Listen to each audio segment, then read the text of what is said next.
En el día de ayer habíamos terminado en eh, que habían dos tipos de motores de inducción y eso depende del tipo de rotor. Entonces habíamos enunciado que está el de jaula de ardilla, que ya más o menos con la explicación del funcionamiento, ¿cierto? Con lo que habíamos visto de los devanados de amortiguamiento, pues más o menos nos hacemos la idea del por qué se llama jaula de ardilla, ¿no? Esta jaula, ¿no? Parece como una jaula de un hámster, pues, esa es la razón de que se llame motor de jaula de ardilla. Y ahora habíamos visto un video del funcionamiento, ¿cierto? Como para aclarar las ideas. Y aparece un segundo motor, que es un rotor bobinado. ¿Por qué se llama motor de rotor bobinado? Porque en el rotor va a existir un bobinado parecido, bueno, igual al del estator, solo que en conexión estrella y montado sobre el rotor. Entonces, pues básicamente son estos dos. El estator va a ser igual. Por ejemplo, vemos la cajita de bornes y la conexión estrella. El estator lo mismo que habíamos visto en el primer corte, un devanado distribuido trifásico, ¿cierto? Con determinado factor de paso, etc. Ahora, acá vemos los dos tipos de rotores que podemos tener. Vemos en la parte de arriba el motor de jaula de ardilla. Profe, ahí no se ve la jaula, ¿no? Porque la jaula está dentro del material que ferromagnético, ¿no? Esas son las barras y están cortocircuitados por anillos de material conductor. Ahí está.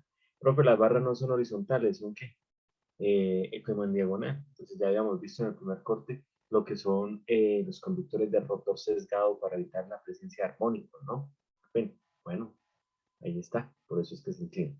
Ahora, cuando vamos al rotor bobinado, pues es una máquina, como su nombre lo dice, que en el rotor va a tener un bobinado. ¿Cómo es ese bobinado? Pues ese bobinado, ¿cierto? Va a ser un bobinado conexión estrella. ¿Sí? Es decir, ahí sobre el rotor va a haber un devanado conexión estrella. Especular al del estator, ¿cierto? Similar al del estator, ¿sí? Solo que conexión estrella.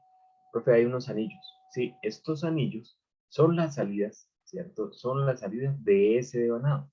Es decir, que este punto va a ir a un anillo rozante, este punto va a ir a otro anillo rozante y este punto va a ir a otro anillo rozante. ¿Cómo conocemos la máquina? Pues porque va a tener tres anillos deslizantes. ¿Cómo funciona, profe? De la misma manera. Entonces, recordemos el principio de funcionamiento que habíamos realizado ayer, ¿no? Que se creaba un campo estatórico, y ese campo estatórico pues daba vueltas e iba induciendo sobre las barras una FEN, y esa FEN iba creando una corriente, y esa corriente iba creando un campo que trataba de alinearse con el estator. O si lo veían por la fuerza de Lorentz, como era el videito, pues esa FEN crea corriente y la corriente crea fuerza que genera par, como ustedes quieran ver, ¿cierto? Ahora, ¿cómo va a funcionar esto? Exactamente igual. Pero ustedes saben, ¿no? Bueno, si circula el campo magnético estatórico, induce sobre los conductores FEN, y para que funcione tiene que haber una trayectoria cerrada. Profe, ahí está abierto. Sí, aquí está abierto. Entonces, para que funcione, tenemos que venir con escobillas, ¿cierto?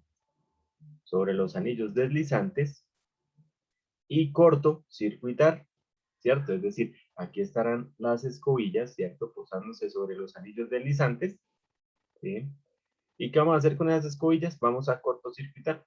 Bueno, profe, no tiene sentido. ¿Por qué no cortocircuitamos de una vez, no? Aquí adentro. Pues resulta que este motor existe debido a la necesidad de tener acceso a las variables del rotor, ¿cierto?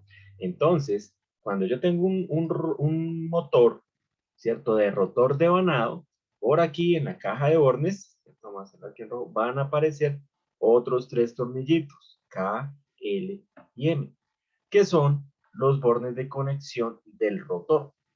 ¿Para qué? Para poder manipular las variables del rotor. Es decir, yo puedo incluir resistencia, ¿cierto? Y entonces más adelante veremos que con la inclusión de resistencia, ¿cierto? En serie con el rotor, yo puedo manipular el torque de la máquina y la velocidad. Entonces, este motor aparece para poder manipular las variables del rotor, para poder medir o para poder cambiarlas con el fin de variar la curva par velocidad, ¿ya? Entonces tenemos ese acceso al rotor, cosa que en el motor de jaula de ardilla no tenemos. Aquí no se tiene acceso ni para medir, ni para cambiar, ni nada. Aquí el rotor no se puede hacer nada, es una jaula prefabricada, no hay nada que hacer. Mientras que en el de rotor de vanado sí nos permite eh, manipular las variables. ¿Sí? Bien. Ahora, el de jaula de ardilla es el que ha sido más utilizado a nivel industrial, ¿cierto? ¿Y por qué? Pues que tiene unas ventajas bastante notorias. ¿Cuáles? Primero, ¿qué hay en el rotor? La jaula y material ferromagnético. No hay nada eléctrico, bueno, en el sentido de devanados, ¿cierto? O escobillas o anillos, nada, solamente la masa del rotor y la jaula. Entonces es una máquina que requiere poco mantenimiento, ¿cierto? Comparada con las otras. Por ejemplo, cuando nosotros hablamos de un motor, ¿cierto? Que tiene escobillas, anillos rozantes y devanado, pues existe la posibilidad de que el devanado se deteriore, se queme, ¿cierto? Cuando hay escobillas, pues hay chispa, ¿sí? Hay desgaste, hay que estar limpiando, hay que cambiar las escobillas, etc. Mientras que cuando tenemos un motor de jaula de ardilla no hay nada de eso. Ahora, importantes, ¿cuáles? No tiene chispa, ni posibilidades de chispa en operación normal. ¿Por qué? Pues porque no tiene ni escobillas ni anillos rozantes, desde la jaula simplemente ir rotando. Entonces, al no existir ningún contacto móvil como las escobillas y demás, pues tiene una ventaja, ¿no? Se puede colocar en ambientes explosivos y no va a generar un inconveniente siempre y cuando pues esto esté funcionando de manera adecuada, normal, ¿cierto? Entonces son ventajas. Ahora, es una máquina pequeña para la potencia. Es decir, si usted compara una máquina SD, compara una máquina sincrónica, compara un motor de inducción de jaula de ardilla, pues el motor de jaula de ardilla va a ser el más pequeño de todos. Es una máquina pequeña, ¿cierto? Entre estos dos, entre el rotor de vanado y el de jaula de ardilla, obviamente el de rotor de vanado va a ser más grande, ¿sí? Entonces, es una máquina muy versátil, por eso ha sido ampliamente utilizada. A la hora de construirse es más económica, debido a que esto siempre es una jaula de material conductor preformado y chapas, ¿cierto? No hay que hacer devanado, ¿cierto? No hay que colocarlo sobre unas ranuras, ¿cierto? No hay que colocarle pues todos los elementos del aislamiento, del soporte, todo eso, no. Simplemente la jaula y ya está montado el rotor. Entonces, es una máquina más barata.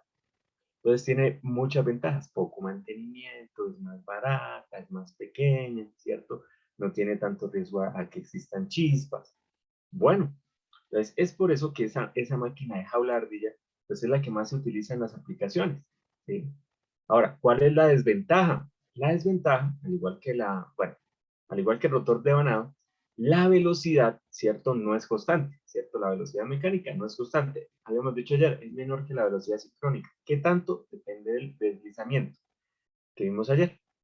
Entonces, al no ser constante, pues esa velocidad varía. Entonces, usted tiene un motor de inducción girando y le mete más carga, se va a frenar y su velocidad se va a regular, ¿cierto? Pasa como en la máquina SD, ¿cierto? Su velocidad se regula. ¿Qué tanto se regula? Más adelante lo vamos a ver cuando veamos la curva par velocidad de la máquina. Ahora, la máquina SD, la de corriente directa, la que estudiaron el semestre anterior, es una máquina cuyo control de velocidad era bastante sencillo, ¿no? ¿Qué había que hacer para controlar la velocidad de una máquina SD? Variar la corriente de campo o variar el voltaje de armadura y fin. Usted podía tener o tiene o puede tener una alta precisión en la velocidad con la que se mueve el motor. Ahora, una de las desventajas de esta máquina, ¿cierto? Es que, bueno, su velocidad cambia, es menor a la sincrónica y cambia con respecto a la carga. Y una de las desventajas era el controlar esa velocidad, pero pues, con la aparición de la electrónica de potencia, los variadores de frecuencia, ¿cierto? Y técnicas de control avanzadas. Y bueno, ustedes vieron hasta variables de frecuencia, creo que hay una lectiva de eso. Y técnicas de control avanzadas como el control directo del torque, como el control por campo orientado, ¿cierto? Los controles de diferentes formas, pues entonces ya esa desventaja ya no está. ¿Por qué? Porque los variadores nos permiten controlar de manera precisa la velocidad de este tipo de motores. Entonces, por eso es que actualmente se están utilizando ampliamente en muchas industrias, en muchas aplicaciones, etc. Bien, entonces estos son los dos tipos de motores de rotor, de jaula de inducción o asíncronos que podemos tener. ¿De qué depende? De la forma del rotor. Profe, este es trifásico, los bifásicos. Recuerden que son bifásicos en cuadratura, pero nosotros los alimentamos monofásicos. Para eso tiene el condensador Lo mismo, esos por lo general son de jaula de ardilla, ¿no? Aunque hay otros tipos de motores que los vamos a conocer, que se llaman motores, bueno, el tema se llamaría motores monofásicos y de uso especial, que son esos motorcitos pequeñitos que utilizamos por ahí en diferentes aplicaciones, ¿no? Que el motor paso a paso, ¿no? Entonces, existe que el motor de reluctancia, ¿sí? El motor de histéresis, el motor de repulsión, el motor de polo sombreado, el motor universal, que usted ya conoce. Hay una gran variedad de motores monofásicos pequeños. Bueno, pero en cuanto a motores de inducción, pues tenemos estos dos, el de jaula de ardilla y el de rotor de Banao. Bien, ¿cómo funcionan? Los dos funcionan bajo el mismo principio. El de arriba una jaula, que fue con el que explicamos el funcionamiento el día de ayer. El de abajo, tres devanados, que vamos a cortocircuitar o le vamos a añadir una resistencia para cortocircuitarlos. Y tienen los anillos rosantes y las escollas para poder tener acceso al rotor. Pero para que funcione, tiene que estar cortocircuitado. ¿Listo? Bien, esos son los dos estilos de máquinas. Ahora, ¿cómo funcionan? Ya vimos el funcionamiento ayer. Ahora, lo más importante del funcionamiento es que en el rotor va a haber una FEN inducida. Entonces vamos a hablar de la FEN inducida del rotor.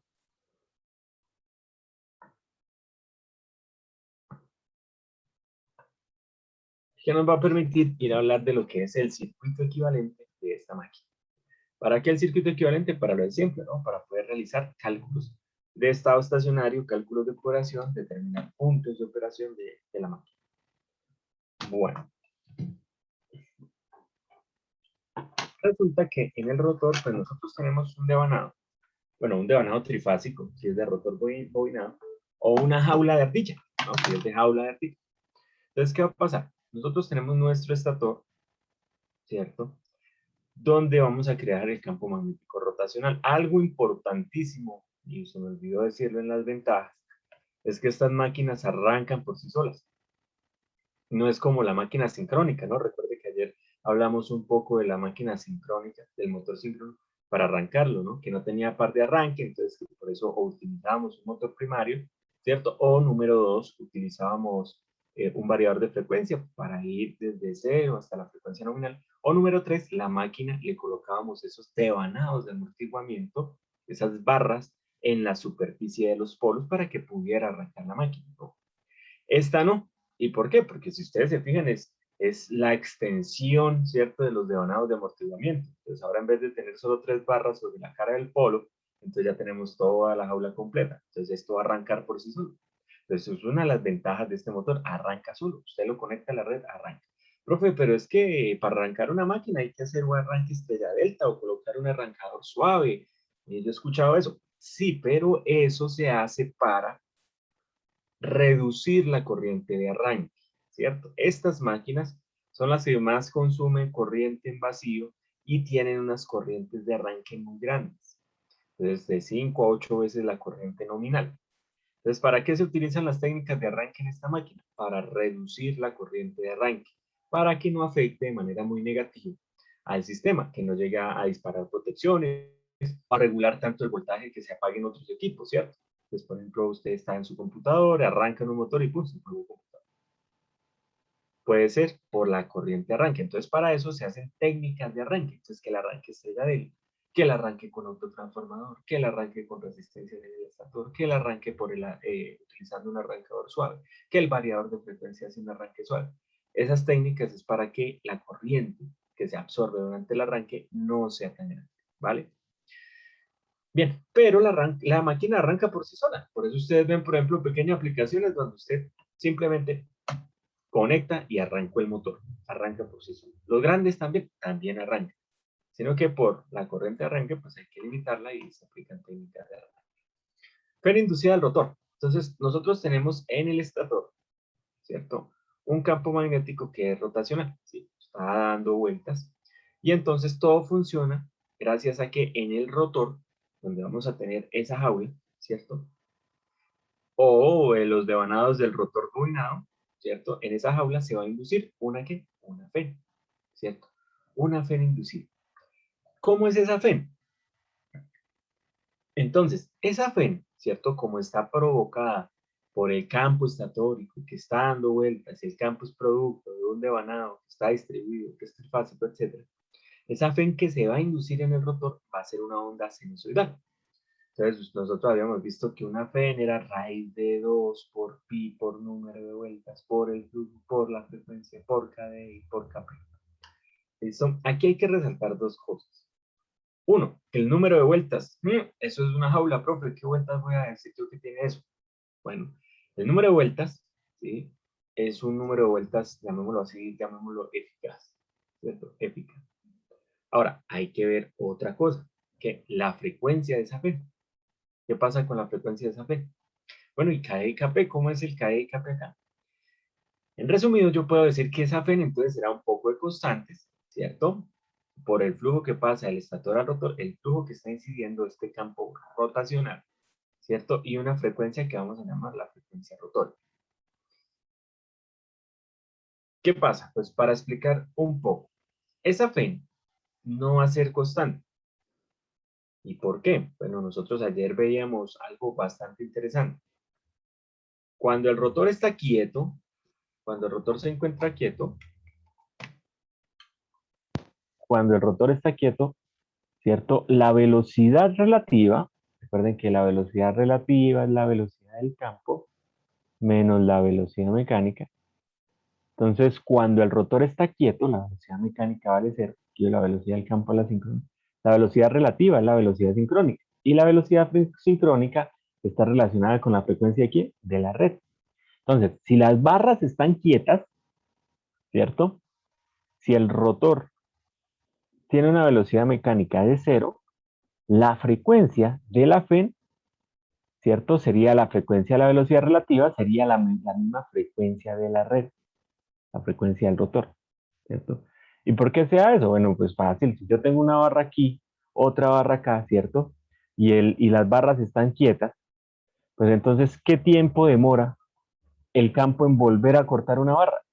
El tiempo que demora el campo en volver a cortar una barra es el tiempo de un periodo del campo, es decir, la frecuencia de la red, ¿cierto? Si el rotor está quieto.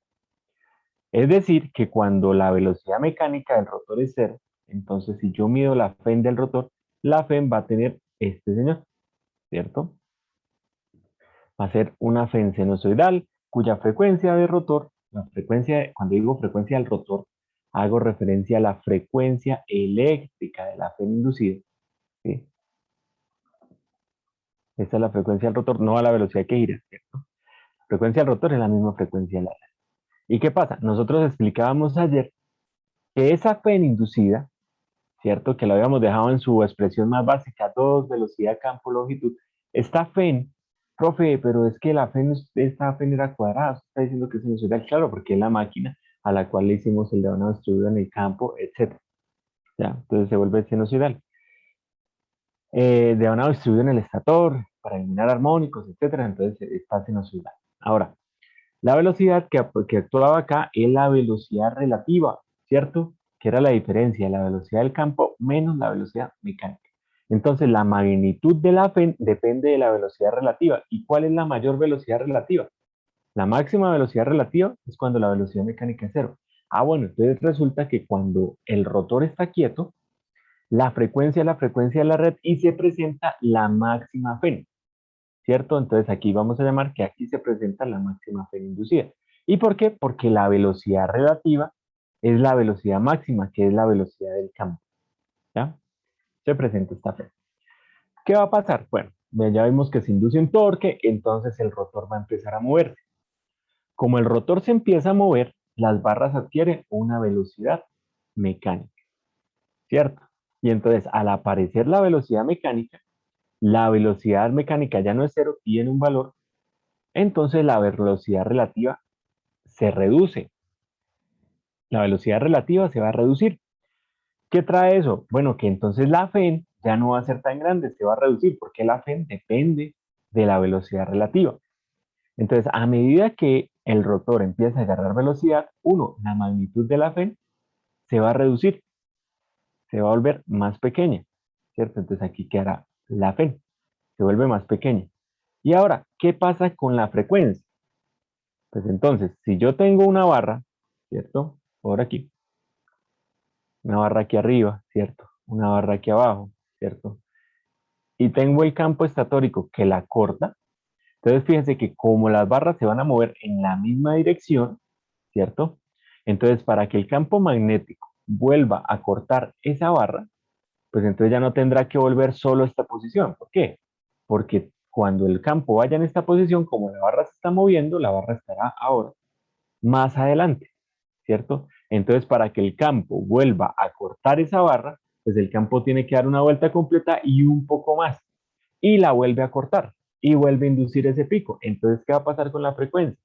Pues la frecuencia se va a ir reduciendo. Bueno, se reduce la magnitud de la FEN, ¿cierto? Rum, rum, rum, rum, rum, y se reduce la frecuencia, ¿cierto? Recuerden que la frecuencia es el inverso del periodo. Entonces, como creció el periodo, porque el campo tiene que dar una vuelta y un poco más para volver a encontrar la barra, pues entonces la FEN inducida reduce su magnitud y reduce su frecuencia, ¿cierto? Entonces, hay otro punto crítico que decíamos ayer. ¿Qué pasa si la velocidad mecánica llega a ser la velocidad sincrónica? Entonces, de una vez dicen, no, pues si la velocidad mecánica es la velocidad del campo, no hay velocidad relativa, no hay FEN, no hay corriente, no hay frecuencia, no hay nada, ¿cierto? Y este sería el gráfico. ¿Qué hay? No hay nada, no hay inducción, ¿cierto? Ah, pero si hay un pequeño movimiento, entonces, por ejemplo, el campo está a 3600 RPM y la maquinita se mueve a 3450. Como hay movimiento relativo, va a haber FEN. Pero como esa velocidad relativa, ¿cierto? En términos de que si la velocidad mecánica se hace casi cercana a la del campo, pues la velocidad relativa es baja. Pues entonces para velocidades altas del rotor, la velocidad relativa es baja, ¿no? Eso es lo que estamos diciendo. Si la velocidad del rotor tiende a ser la velocidad sincrónica, pues la velocidad relativa tiende aquí a ser cero, ¿cierto? Y entonces, ¿cómo quedaría esa FEN? Bueno, si la velocidad relativa tiende a ser cero, la FEN tiende a ser cero. Pero la frecuencia también tiende a ser cero, ¿cierto? Porque para que el campo, ¿cierto? Imagínense ustedes aquí, el campo corta esta barra, ¿cierto? Y la barra se mueve casi que a la misma velocidad del campo. Entonces el campo llega y pasa y la barrita se va a ir detrás, ¿no? Y le va agarrando distancia, distancia. Entonces, fíjense, para que el campo vuelva a cortar la barra, pues tendrá que dar 1, 2, 3, 4, ejemplo, 5 vueltas y vuelve la corta. ¿Qué quiere decir eso? Que la frecuencia se vuelve bastante baja, bastante baja. Entonces la FEN es baja, pero la frecuencia es también bastante, bastante baja. Esto aquí, bastante baja. Y a medida que el motor va agarrando velocidad, pues esa FEM va reduciendo su magnitud y va reduciendo su frecuencia. Entonces nosotros decíamos ayer, definíamos el deslizamiento, ¿no? ¿Qué era el deslizamiento? Les recuerdo, la diferencia entre la sincrónica y la relativa, ¿cierto? Perdón, entre la sincrónica y la mecánica, que es la velocidad relativa del rotor con respecto al estator, y acá del campo del estator, ¿no? Porque el estator, la velocidad mecánica es cero. Entonces, esto es el deslizamiento. Es comparar qué? Era comparar la velocidad relativa con respecto a la velocidad sincrónica.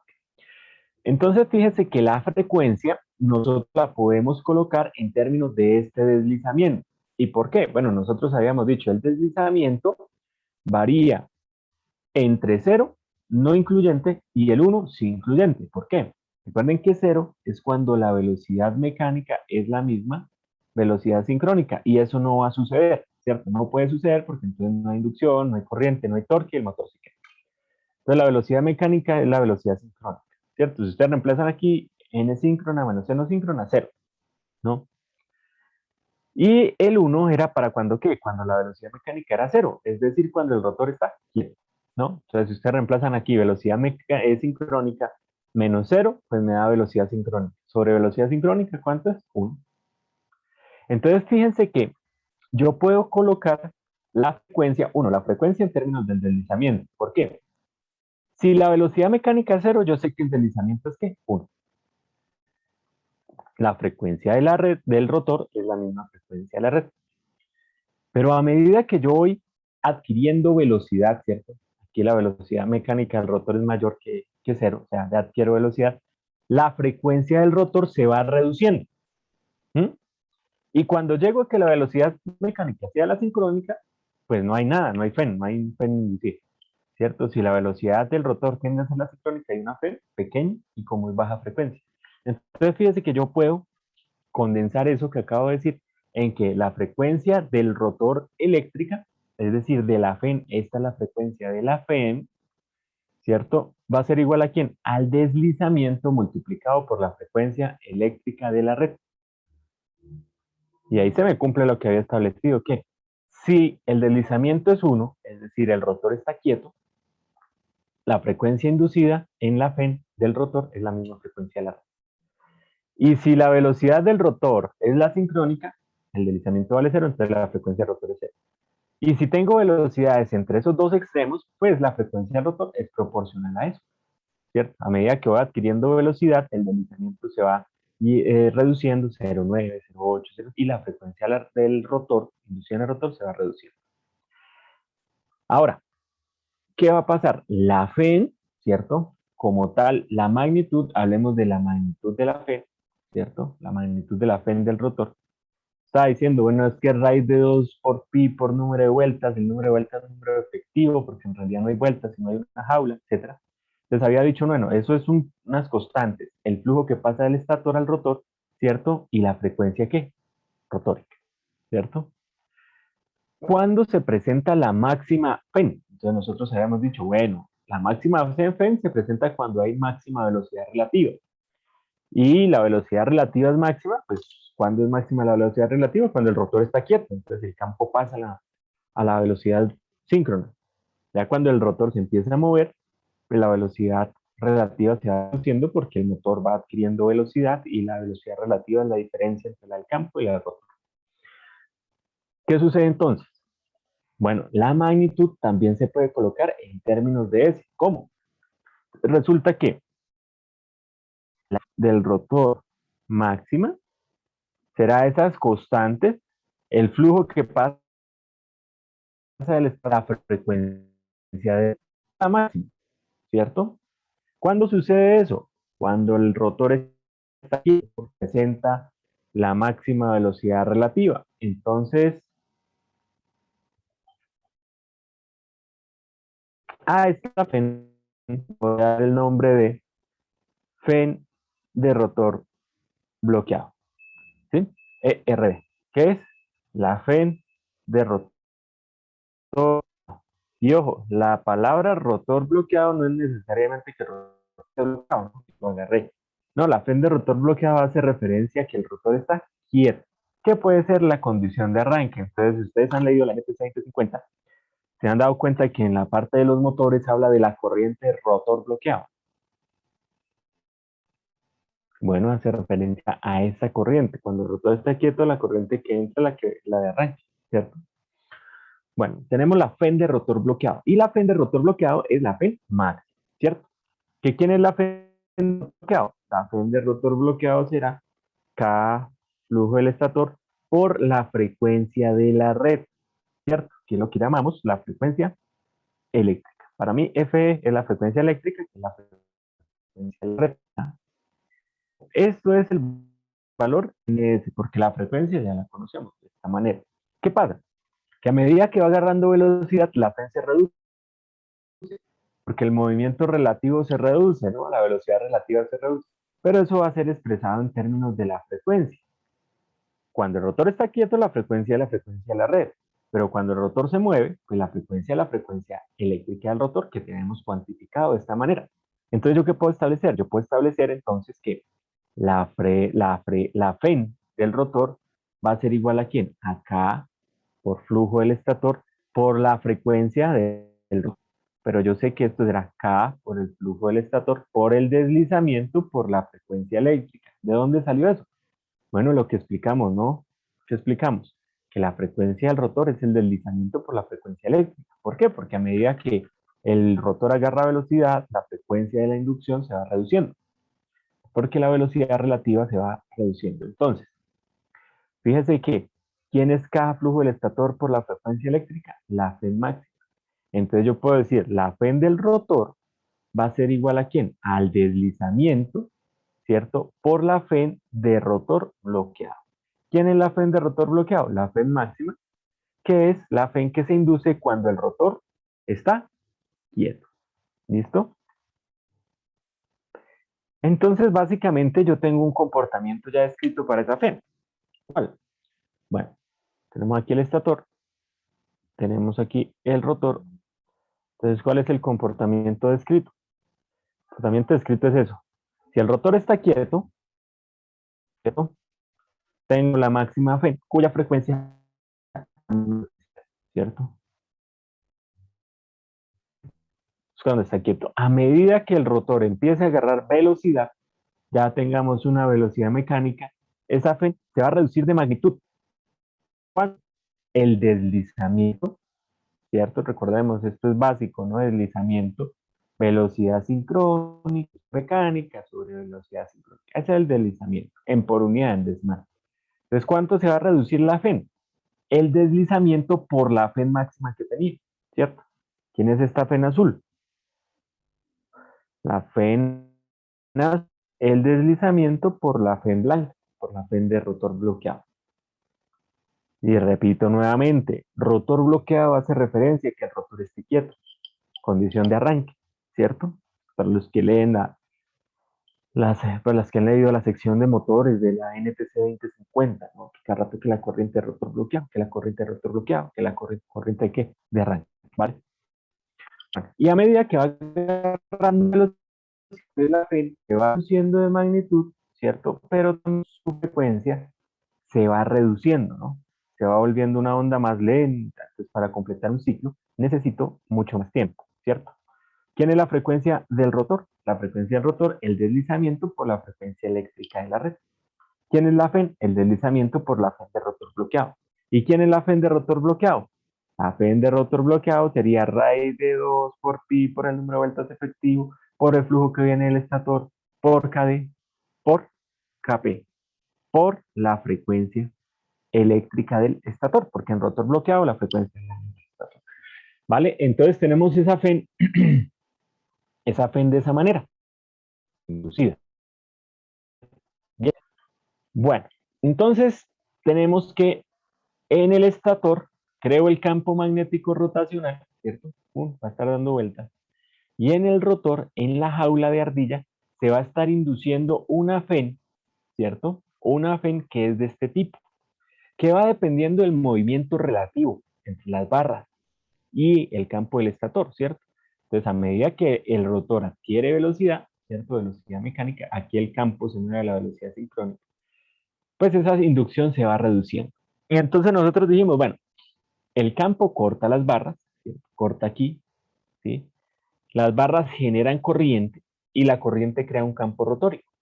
Fíjese que el campo rotórico va a estar siempre atrás y en sincronía con el estator, es decir, el campo del rotor se mueve a la velocidad sincrónica. Ojo, el campo, no el rotor, ¿no? El rotor, la velocidad mecánica es menor a la velocidad sincrónica. Bueno, profe, ¿y por qué? Pues claro, mire, el rotor se mueve más lento que el del estator. El estator va cortando barras. Las barras que va cortando va induciendo pena. Y esas barras van creando campo rotórico. Entonces, ¿qué cortó esta? Luego corta la de adelante. Entonces, el campo rotórico se induce acá, porque el campo estatórico está acá. Entonces, ese campo rotórico va a ir detrás del estatórico, siguiéndolo a la misma velocidad, el campo, ¿cierto? Es decir, que los dos campos, el del estator y el campo rotor, se mueven a la velocidad sincrónica. ¿Qué es lo que no se mueve a la velocidad sincrónica? El rotor, la máquina, ¿cierto? La parte mecánica. ¿Y por qué? Porque es una condición necesaria pues, para que haya inducción. ¿Listo? Entonces ya hablamos de la FEN inducida que tenemos ahí. Bien, entonces ya podemos hablar de lo que es el circuito equivalente. Y entonces ya pasamos al tema que es modelo. ¿Por qué? ¿Qué es un circuito equivalente? Es el modelo de la máquina de inducción.